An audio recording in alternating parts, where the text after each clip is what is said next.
उस वक्त के ईसाई दुनिया के रहनुमा पोप ने अपनी फौजों को मुंदरजा झेल बातों से खबरदार किया था, बारबरोसा के खिलाफ जंग ना करो, क्योंकि वो जिस जगह पर पहुंचेगा उसे फतह किए बगैर कभी नहीं छोड़ेगा।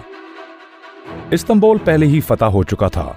महमद फातेह ने एक दौर को बंद करके एक नए दौर का आगाज किया। सल्तनत उस्मानिया ने जमीन पर अपनी ताकत का मुजाहिरा किया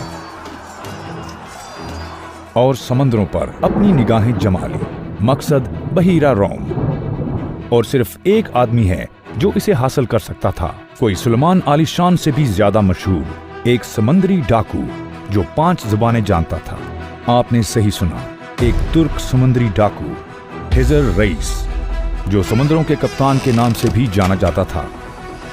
समंदरों का फातेह खैरुद्दीन बारबरोसा।